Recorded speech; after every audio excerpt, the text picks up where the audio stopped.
नमस्कार दोस्तों, कहानियाँ हमारे समाज का आईना होती है।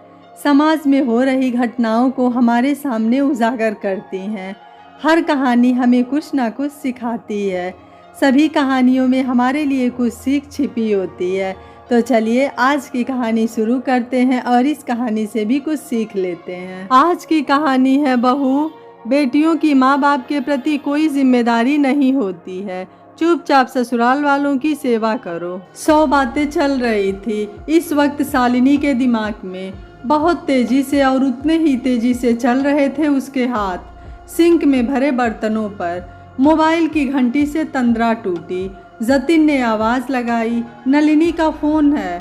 झट हाथ धोकर फ़ोन उठाया और कान पर लगाकर कहा, हेलो। दूसरी तरफ से आई आवाज़ सुनकर आंखें बड़ी हो गई, होठ कांपने लगे, शरीर जैसे निर्बल हो गया। फ़ोन हाथ से छूट गया। जतिन ने शालिनी को कांपते देख उसे थामा और पूछा, क्या हुआ? शालिनी के मुंह से कुछ न निकला। जतिन ने फ़ोन उठाकर हेलो कहा तो उसका मुंह भी खुला रह गया। फ़ोन रखकर जतिन ने कहा, तुम तैयार हो जाओ, हम चलते हैं। शालिनी अब भी चुप खड़ी थी। जतिन नीचे चला गया अपने माँ बाप के पास और शालिनी वापस से रसोई में बर्तन धोने लगी। 2 ही मिनट में जतिन आया और बोला, क्या कर रही हो? ये सब छोड़ो, चलो जल्दी। मैं क्या करूँगी जाकर? शालिनी की बड़ी बड़ी आंखों में आंसू भरे थे, लेकिन पलकों ने अभी तक ये सैलाब आंखों में ही बांध रखा था। होठ थरथरा रहे थे, पैर काँप रहे थे, हाथों में जैसे जान ही नहीं थी। रूधे गले से बोली, सब लोग हैं ना वहाँ, देख लेंगे। तभी सासू माँ आई और बोली, बहू ये छोड़, ये सब मैं कर लूँगी, तू जा, तेरी वहाँ ज़रूरत है सबको। शालिनी के मुंह से फिर मुश्किल से शब्द निकले, मैं कर रही हूँ। जतिन ने शालिनी को पकड़कर झकझोरा और कहा, शालिनी क्या कर रही हो? तुम्हें इस वक्त वहाँ होना चाहिए, अपना फ़र्ज निभाना चाहिए। फ़र्ज ही तो निभा रही हूँ जतिन, शालिनी ने चीखते हुए कहा।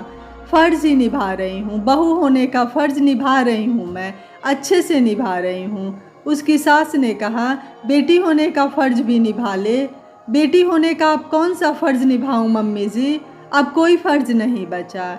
जतिन ने शालिनी का हाथ पकड़कर कहा, शालिनी माँ अब नहीं रही, तुम्हारे कुछ फ़र्ज बाकी हैं अभी भी। उनकी अंतिम क्रिया के लिए तुम्हें जाना चाहिए।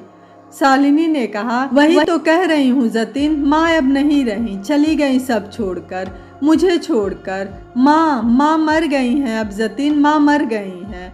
अब मेरा कोई फ़र्ज नहीं बचा। मैं उनका कोई बेटा नहीं हूँ जो उनकी चिता को आग दूँ या उनकी अंतिम क्रियाओं में हिस्सेदार बनूँ।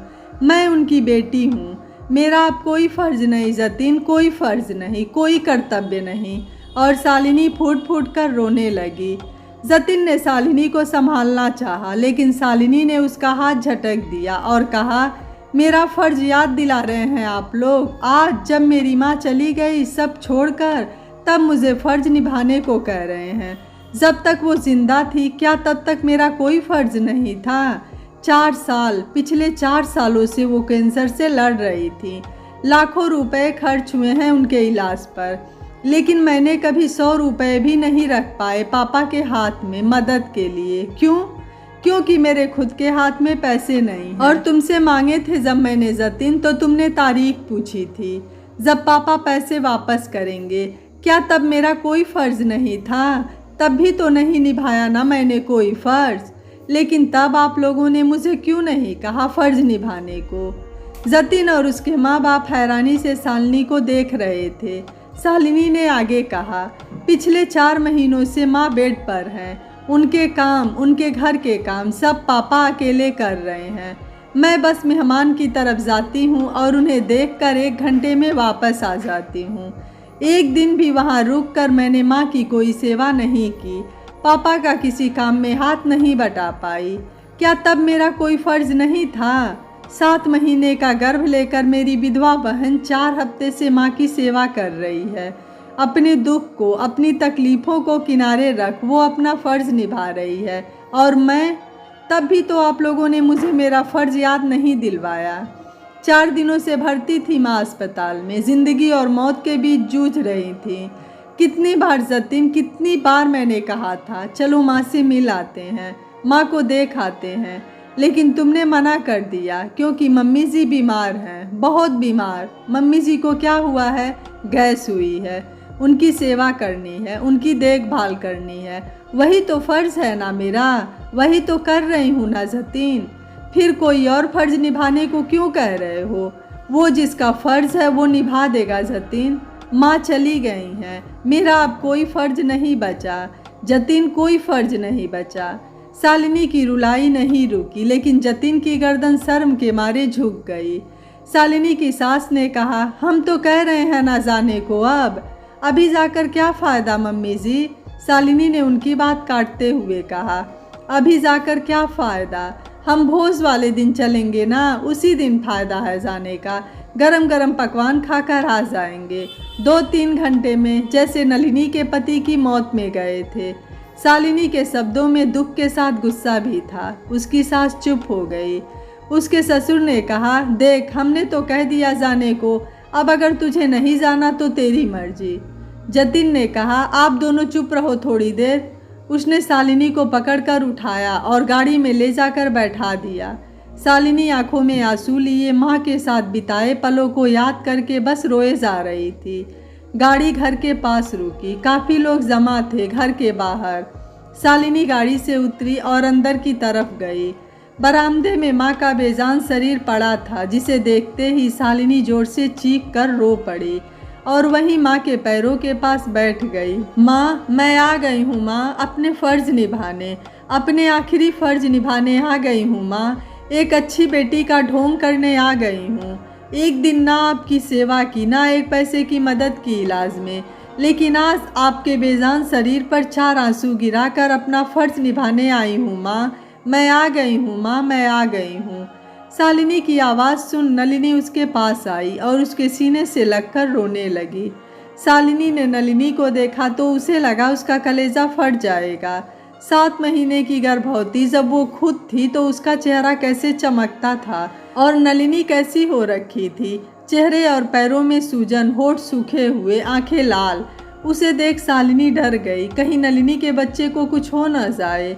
उसने नलिनी को संभाला, पापा की तरफ देखा तो नजरें ही नहीं मिला पाई।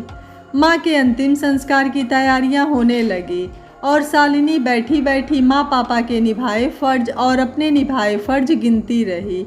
माँ हमेशा कहती, तेरी ख्वाहिशें बड़ी अजब गजब होती हैं। आज उसने फिर एक अजीब ख्वाहिश की, काश उसकी बेटी उसके जैसी ना बने। शालिनी चौंक कर नींद से उठी। यही सपना उसे पिछले 20 सालों से परेशान कर रहा है। उसकी माँ बिस्तर पर पड़ी उसे बुला रही हैं और वो चूल्हे पर रोटियां सेक रही है। वो अपनी माँ के पास जाना चाहती है लेकिन जा नहीं पा रही है। सपने की इस बेचैनी को उसने असल में भी महसूस किया है, लेकिन फिर भी जब ये सपना आता है वो हमेशा की तरह फिर बेचैन हो जाती है।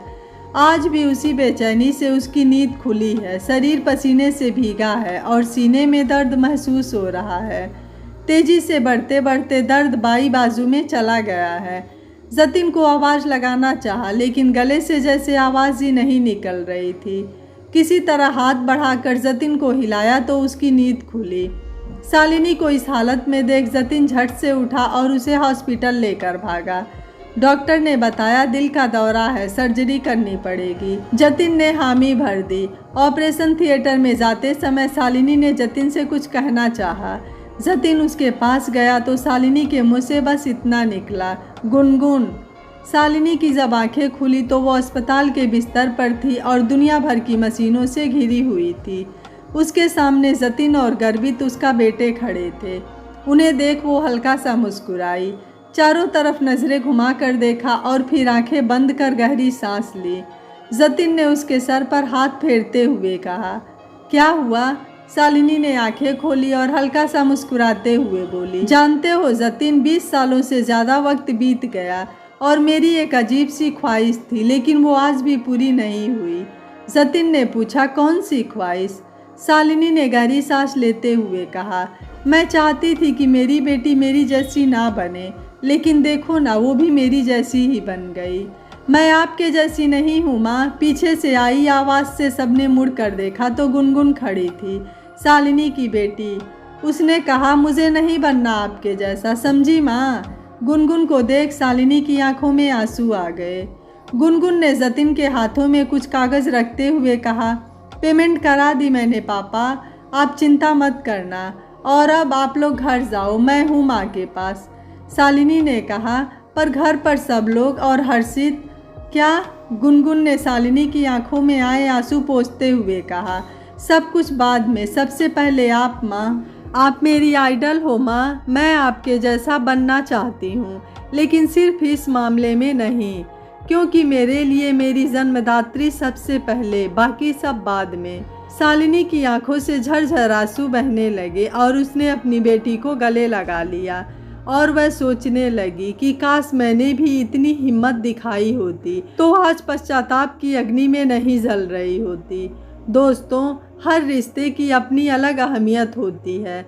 सास ससुर के प्रति बहू बेटे का फ़र्ज़ होता है तो माँ बाप के प्रति भी बेटी और दामाद का फ़र्ज़ होता है, जो उन्हें निभाना चाहिए। हर जगह लोग बेटी और बेटों को बराबर का दर्जा देने की बात करते हैं, लेकिन जहाँ माँ बाप की सेवा की बात आती है तो लोग लड़कियों को मायके यह जाने से कहकर रोक देते हैं कि तुम्हारे माँ बाप की सेवा करना तुम्हारे भाई की जिम्मेदारी है, तुम्हारी नहीं।